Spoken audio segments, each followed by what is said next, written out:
straight into it. I made a whole slideshow on her. Sea Synergy. So let's go into the world building and how magic works. This is from an Instagram post about 2 years ago. Things could be different. Approximately 500 years ago, there was a giant flash that covered the Earth. This is called the supernatural event. Assume that's radioactive energy from space, but nobody really knows. And everyone was affected. The light created a new gene called the power code. When active, grants a person powers. When inactive, does not. It's pretty random. Nobody knows how it works. It's like a 50-50 chance. So a normal person could be born into a family of supers, while a super could be born into the family of normals. Um, and the powers can manifest at any point in someone's life. And the power given is completely by random. So, yeah. There are three categories of powers: magic, external, and internal. Arcane magic, under the magic category, is just magic, like wizardry and witchcraft, dark arts, which is learned and studied and must be practiced. Then there's elemental magic, which would be like fire, water, earth, air, and then lightning and ice. Um, People who have elemental magic usually only have one element, but it is possible to control two is harder, and said two powers would have to have some form of connection or similarity, for example, water and ice. Then there's external powers, which affect the people around them to a certain degree. For example, telepathic abilities, hypnosis, x ray, vision, and telekinesis.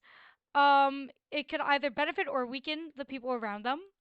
And as an example, we have Roxanne and her nightmare visions, or Zoro and his telepathic abilities to Luna only.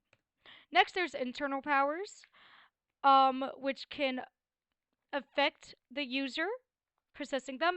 The powers do strive to make the individual stronger. For example, regeneration, strength enhancement, super strength, flight, and invisibility. There are drawbacks depending on the person, so we'll just go into that later. Um, then there's power objects, which could be summoned by the user from their power code.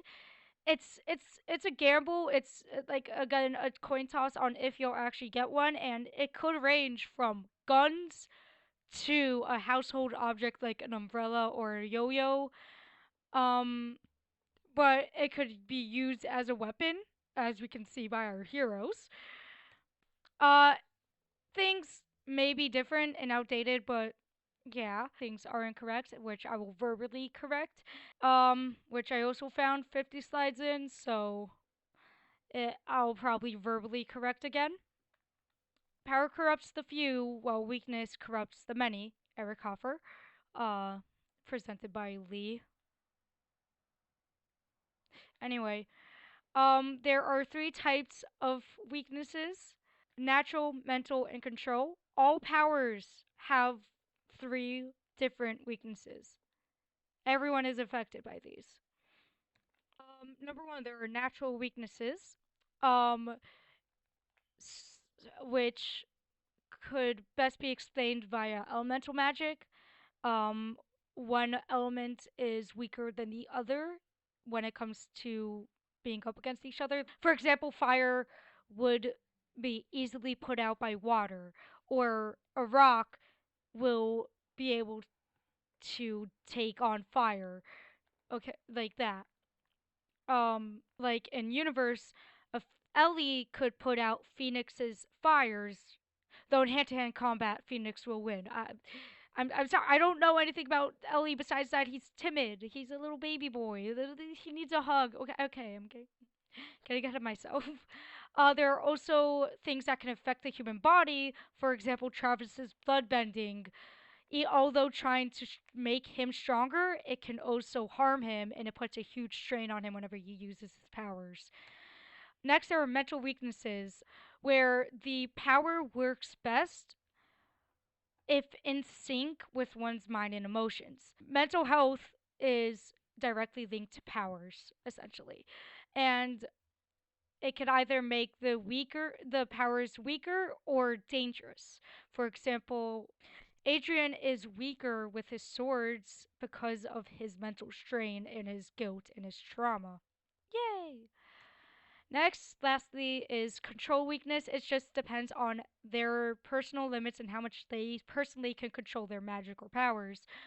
The less control someone has, the more dangerous the power could be, and it could also become corruptive and damaging. Yippee! And they found the light switch. Huzzah! I'm not sure if that was symbolism, but.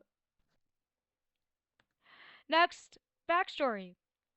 She explains in backstory either in the video itself or in the description, and we learn a lot from part 2, part 1, having stroke, clash.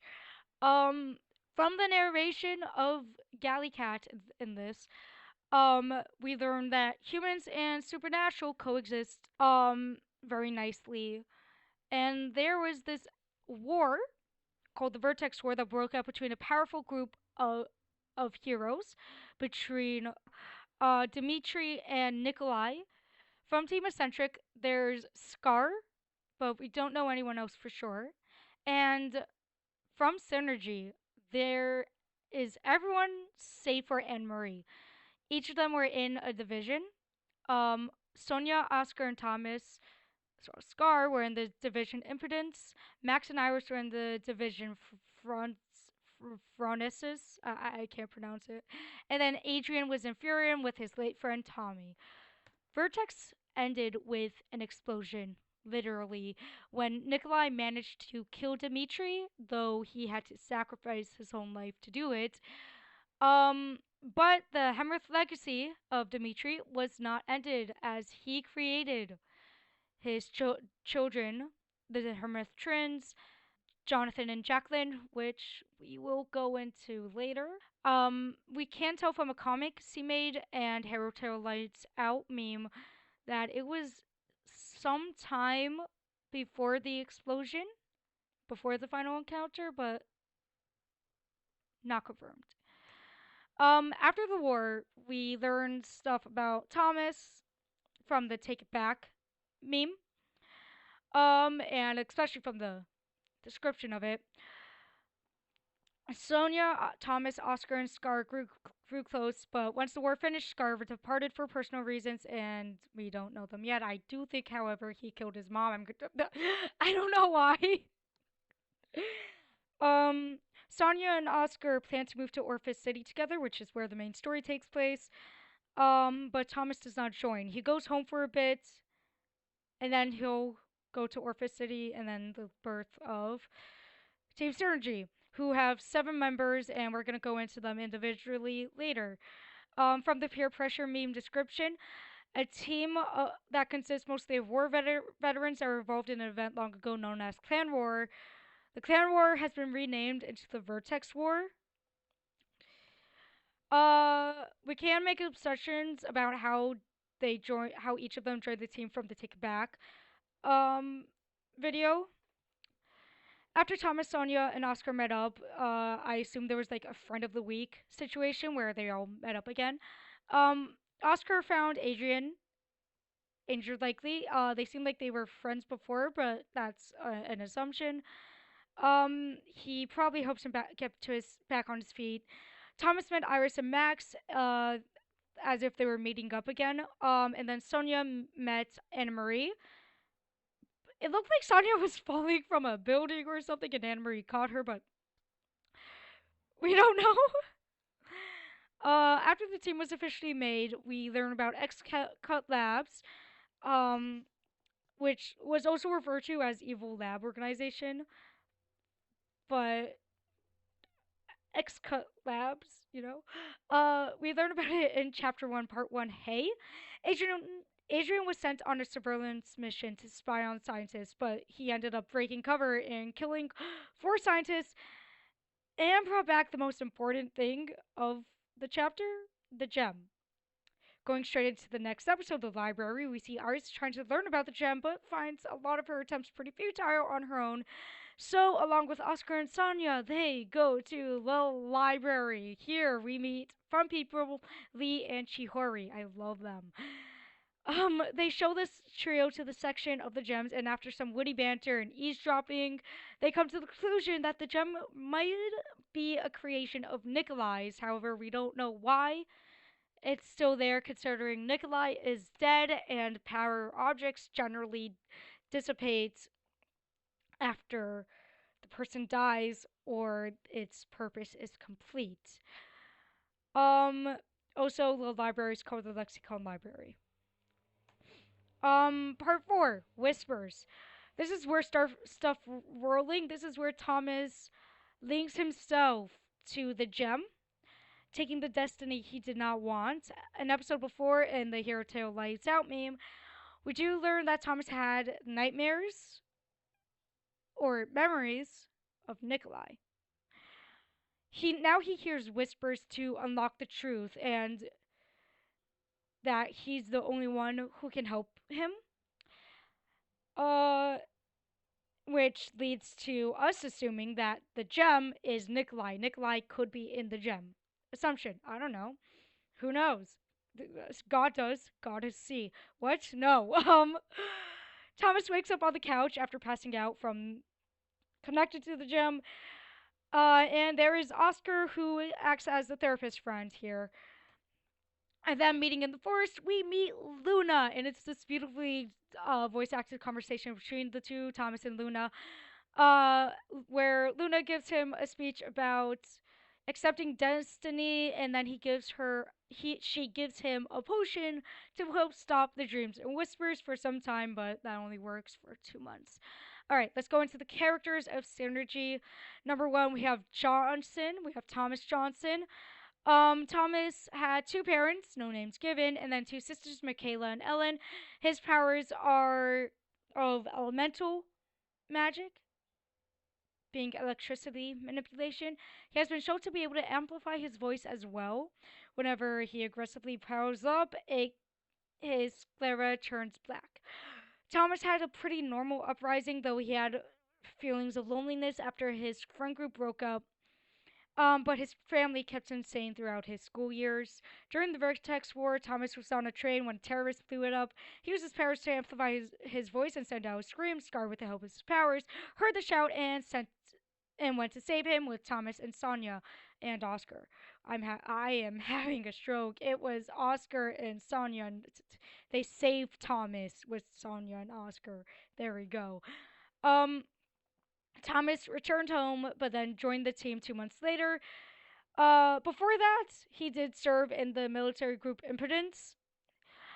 Um, he doesn't really have any specific ships. There were jokes about him and Max, but those are jokes. They are really good friends.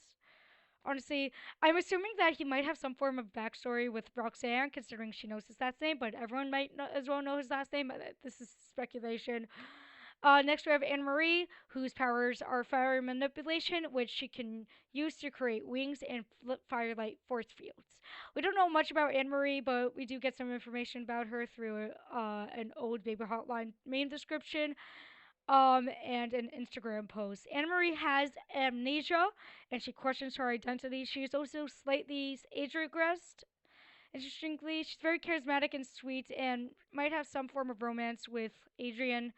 I'm gonna keep on referencing this. I'm just convinced, and I don't know if it's canon, but I really want it to be.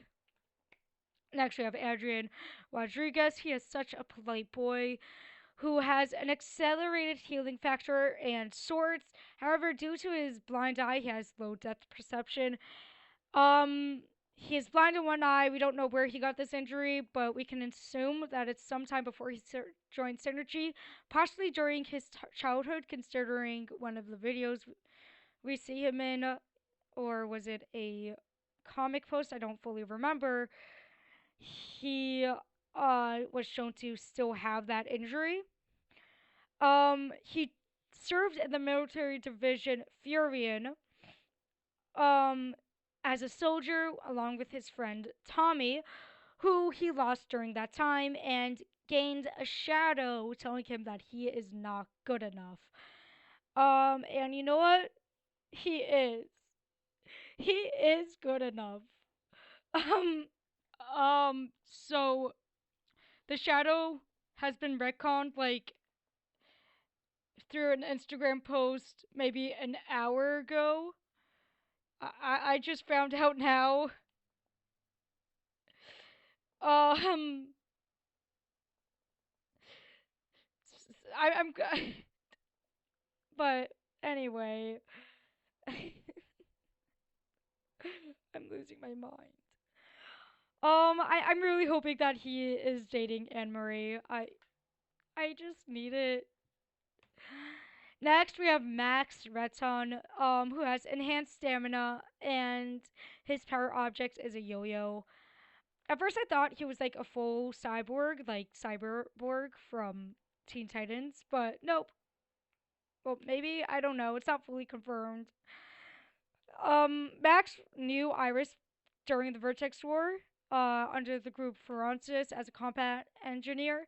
He is essentially the parent of the group. He's more serious. He's not very jokey. People like to think. I've heard that he and Iris might have some romance, but I also doubt it. I don't really think so. Um, I see them more as siblings, interestingly. Next, we have Iris Lanchester. I love her. At first, I thought her powers were techno manipulation as a whole, but apparently it's just holographic summoning. Her weapon is a laser rifle. However, she cannot use both at once. Um, we don't know much about her backstory, but she was part of Ferrancis as a combat engineer. I'm assuming she was friends with Max. Sorry, I said this. No signs of romance. She was described to have a slow reaction. However, she's very energetic and always interested and has skills with hacking. I also like to make a joke that she's self aware from just the short skit, but whatever. Next, there's Oscar Renfro, who has enhanced vision, and his power object is a bow and arrow. We don't know much about Oscar, but he was part of the Vertex Wars with Sonia, Scar, and Thomas under the military group Independence as a pilot instead of a soldier. Um, we learn in the Everything Stays music video and the 100 Bad Days music video that he was bullied, or at least it suggests as much. We learned that he puts others' needs before his own. He acts as the therapist friend of the group. No signs of romance. Honestly, I like that. There's not a lot of romance. It's very tame. Next, there's man, Sonia Zunika, who has super speed and she wields dual shurikens as her power objects. Sonia is another case of not knowing much about her backstory. However, she did serve in the Vertex Wars under the Division Impotence as a soldier. Um, she is cocky though confident. She's competitive, and it has been said that she does not like opening up very much. That's everyone from Synergy, and now I don't know what this is. Help. Okay. Now we're gonna go into Team Malevolence. From the peer pressure description, a group of outcasts whose minds have been corrupted to make them think all of humanity is cruel, with no one able to show them the light to their darkness. From their broken past, they do whatever they can to dominate humanity and show people the monsters they have been turned into. This group tends to avoid bonding, in fact, would fight each other constantly, but still stand as a team because of their goals and purposes. These characters, save from the Hemorrhage, act as some form of villains of our cast of heroes. In this group, we have Roxanne, Phoenix, Sawyer, Corey, Travis, and Rady.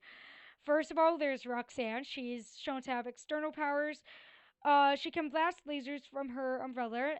which is her power objects, and she has hallucinatory fear inducement, which changes the pupils of her eyes. There is no known backstory, however, she is the leader of Team Malevolence. She seems to have some form of history with Thomas, but that's me making a speculation. She's cool and mostly calm and does enjoy the suffering of others, but she also seemed to have some form of short fuse, considering how fast she gave Thomas that fear vision.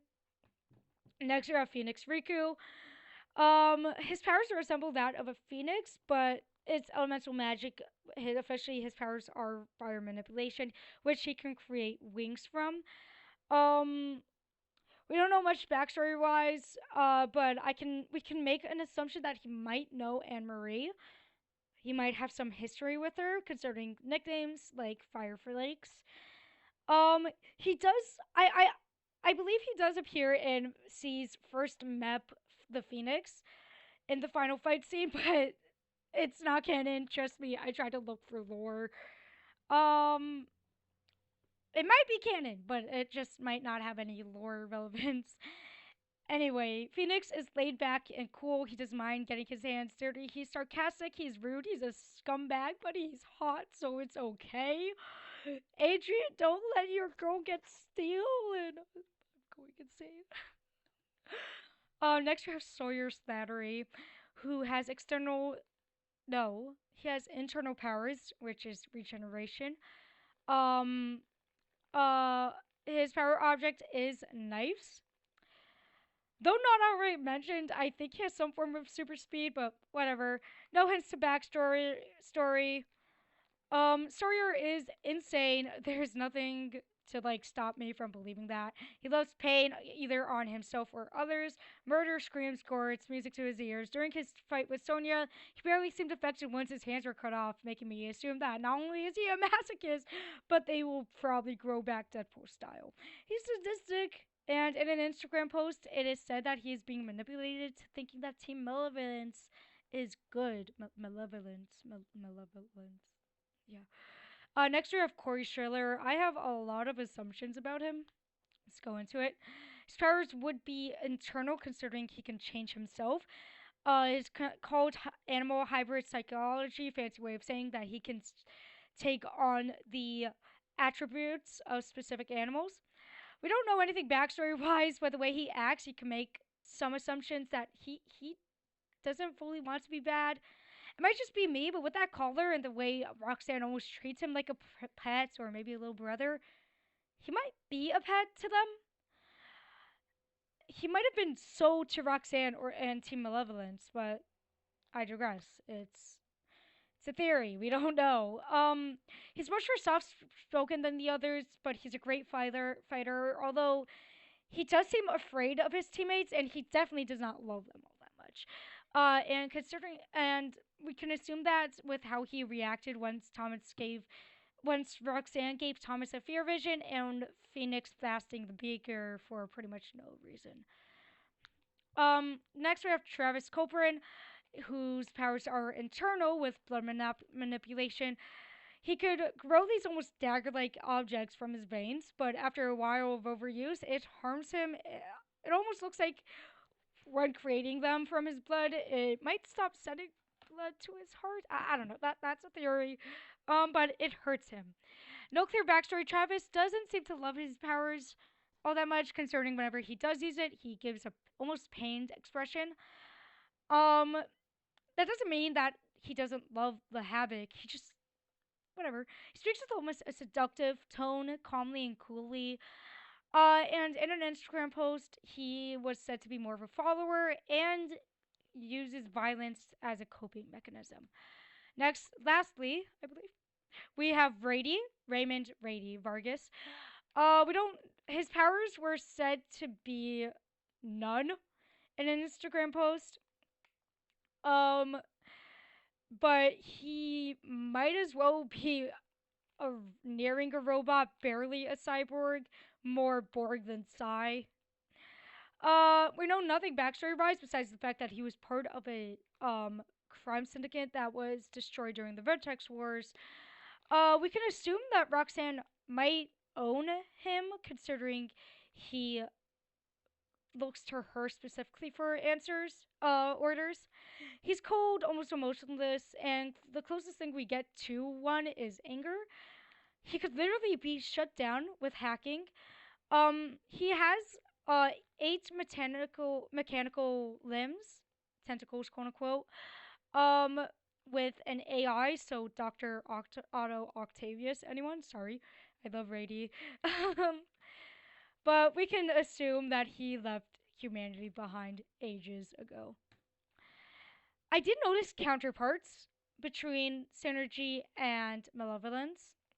I don't know how to explain it fully, but for example, there's Max and Iris against Rady, Sonia and Adrian against Sawyer, Anne Marie against Phoenix, Oscar against Travis, Thomas against Corey, and I guess Roxanne. And each fought their counter. So I don't know. It might just be me. Whatever. Next we have the Hemeth twins, and from the peer pressure meme, two creations created by the pure hatred of one lost soul. Both are very powerful, but together they are unstoppable. In fact, they are probably the most powerful individuals to walk on this planet. Their main purpose is to finish what their father started. Uh, After he was killed. They often are never seen on the streets, and when they are, and where they are now is unknown. However, they are always plotting something. These guys are powerful, and we can see that from different videos. For example, they can make their own creations. See Discord. Trap people and monsters, and even make doppelgangers of our main heroes. Here are the twins from the Laughing Trend. They also have disguises. Um, which could be created from Jacqueline. Speaking of, her powers are illusion manipulation and a brief choice of power when joining powers with Jonathan, her twin. Her cards can create illusions and must be present to use them. She's sadistic, she's crazy, she's a murderer, and apparently her only purpose she sees it as is to cause mayhem. And she takes the role her father gave her and she wears it with pride. She is also a great liar, apparently, as we can see from that one video, um, that I'm not even gonna try to remember the name of. I would like to say I really hope she gets a redemption arc, just personally, and then her brother goes into this pit of insanity. I don't know. This that whatever. All right, next we have Jonathan. Whose powers are shadow manipulation and a brief choice of powers. His power object is a cane. Um, he's the strategy man of the pair. He also wears the role his father gave with pride. He's not as combat heavy and has a low pain tolerance, and he dislikes bright lights, probably because of shadow manipulation. Lastly, we have Dimitri Hammerith. When he is corrupted, is how I'm going to call him. We're going to have a separate card when he's part of Vertex. I believe he has some form of external power. He could create these little fellas, these little red balls of. Officially, his power magic is chaos magic, which he learned. Dimitri was friends with Nikolai during his teen years and the majority of their adult years, joining his hero team, Team Vertex. However, for whatever reason, he began his creation of Jonathan and Jacqueline and corrupting members of his team with sorrow and anger before officially starting the Vertex War. His intentions are still unknown, however, in the current day, he is dead, killed during the end of the Explosion War, during the end of the Vertex War, along with Nikolai. But who was Vertex? Who are they? Well, a defunct hero team, of course. We only know a few of the members' information, but we got a bunch of Instagram posts to tell us about them. Information is a little bit scarce, but we got some stuff. I might be just using the official character card, so sorry. I am losing breath at a surprising rate. um, First we got the leader, Nikolai Latham. His powers would be external, if I'm correct. He can create gems, crystals, shards. Officially, it is referred to as, I believe, gem manipulation. He could also summon a sword, and I believe he could create wings from his gems. Nikolai has been described to have a bright attitude with confidence in the comic second in command. However, during the Vertex War, he was more broken, serious, and had it with a guilty conscience. If I'm not mistaken, he and Sophia might have had some form of life together, and even might have been thinking about marriage. I don't know. We get a glimpse of how confidently he speaks in the comic. Will go down in history. He is also described as confident and impulsive. Here is his official card, which we essentially already went over, except for the fact that he is self motivated and persistent as well as overly ambitious.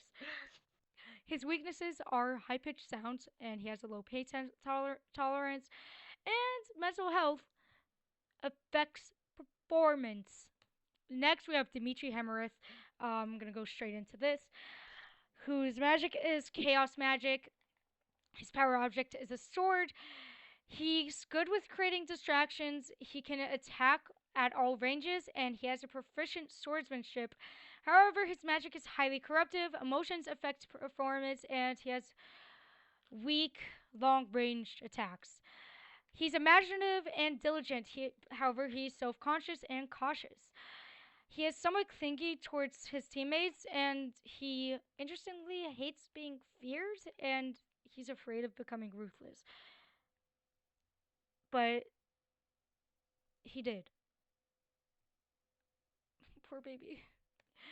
Next, we have Griffin Jameson, who has super strength and dual axes. He's essentially the tank of the group. He's good at close range combat, and his strength is well controlled. However, he takes harm to fire based attacks. He's weaker with long range attacks, and he is slower. He looks intimidating, but he's actually very kind hearted and protective, tends to be more aggressive, though, and he has trouble fully understanding people's feelings, but he likes to be around people and cheer them up with fun distractions. Next, we have Gabriella Ember, who has light manipulation, and her power object is a spear. She's good with stunning and blinding. She has high precision, and she's good with timing. However, mental health affects performance. She can't use powers for offense, and she is dependent on her weapon. She's very confident and tends to be over. Oh, sorry. We read that incorrectly. She's very unconfident and is tends to over apologize. She feels afraid to face consequences. She relies on her team for emotional support and wants to establish good relationships and prove her worth.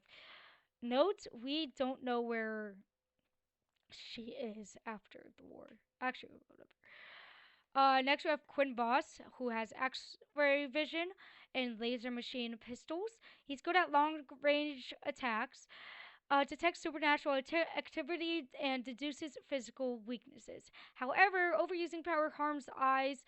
He has slower speed, and he is weapon dependent. Um, he's a prodigy inventor who's interested in researching magic. He's inquisitive and dedicated. He is prideful in his works and always wants to go above and beyond. And he does not think the consequences of his actions. Yippee! Next we have Next we have Laureline Carpenter, who has jet propulsion and roped sickles. She has high accuracy, good at short range and long range attacks, and she is proficient in movement coordination. However, she is less versatile with abilities.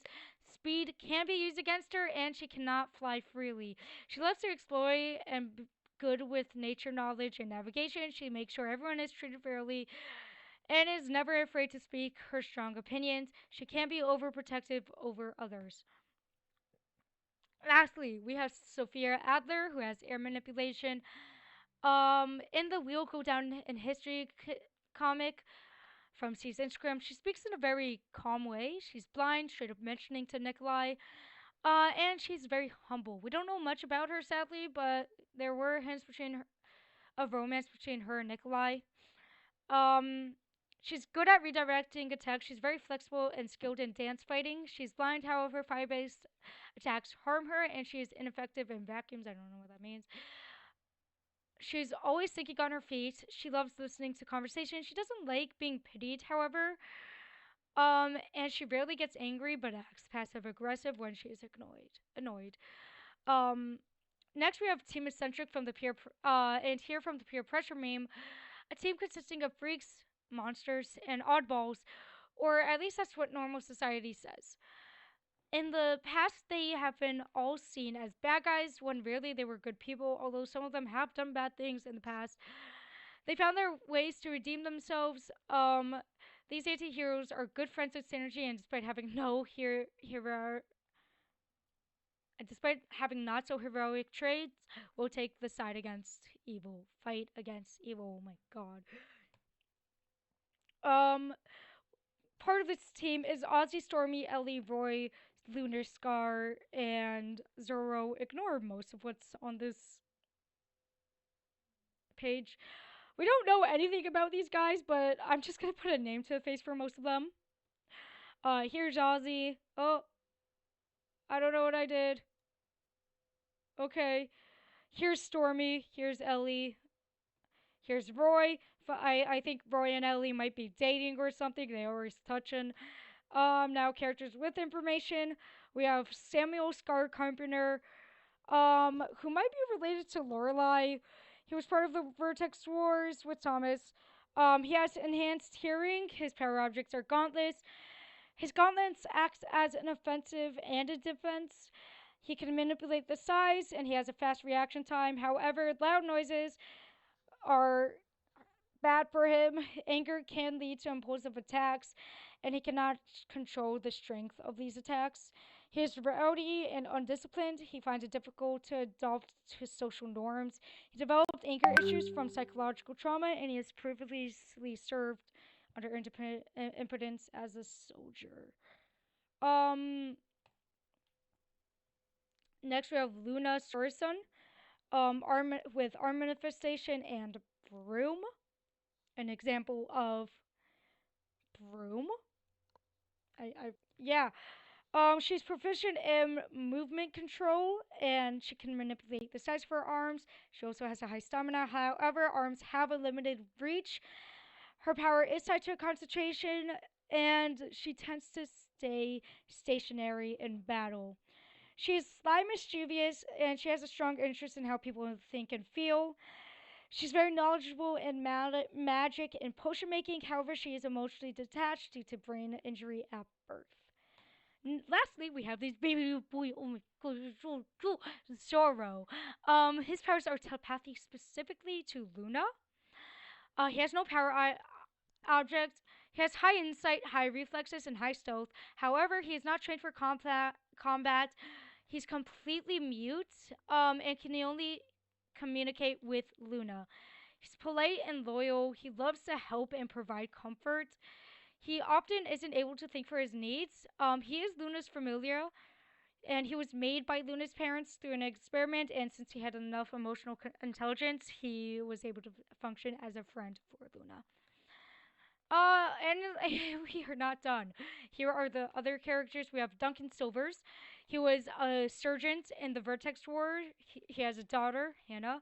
He was friends with Nikolai during their school years, even a personal trainer for him. But he did not like Dimitri, considering Dimitri's chaos magic. And they had a fight that ended their friendship for over 18 years until the Vertex War, when Nikolai came and asked him for help. Fun fact, Duncan did have his own army, his own private army for a little while. We don't know his wife, and we don't know his powers. Next, we have Tommy, Adrian's childhood friend. We don't know much about him, nor how he died, but it's safe to assume it's during the Vertex War. And his death caused a lot of mental issues to Adrian, including nightmares and manifestation of his guilt, Shadow. Shadow. Adrian's trauma and guilt basically personified, constantly haunting and reminding him of how he's a freak or he's useless. If Adrian wakes up in a cold sweat, you can assume it's because of this guy. Shadow was first of all referred to as reflection, not shadow. Second of all, has been retconned. I'm saying it again. Bye bye. No existing. Bye bye. Less trauma for this baby boy. Yippee! Next, we have Chihori. She's the bookkeeper of Lexicon Library. We don't know her powers. We don't know her backstory. We do know that she has dwarfism. Lastly, we have Lee, who works at the Lexicon Library. We don't know his powers. We don't know his backstory. And he has a wee bit goofy of an eye. And we did it! It's done! 95 slides. I started on March 15th. I finished on March 20th. And it is currently March 25th.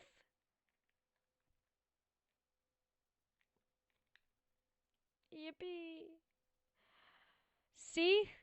Thank you so much for making this awesome channel. The lore is so fun and just great for characters like me to enjoy.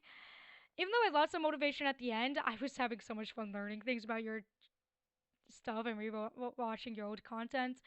I know things have probably been retconned, but it's nice to have everything, done. I'm really glad I got the chance to make this. It made me really happy. Um, I'm listen. In my defense, it's modern fantasy. Of course, I'm gonna like it. um, I could probably make a little side video about the chaotic me needing to literally get Instagram for this. It was, pretty awkward, but whatever. um, yeah. If if see if you want a copy of this, I won't mind sending it to you. Uh, I saved you the trouble of having to put everything in your own Google document. You're welcome. I don't know. Why am I even assuming that she's gonna watch this? Oh my god. Stop. Bye bye.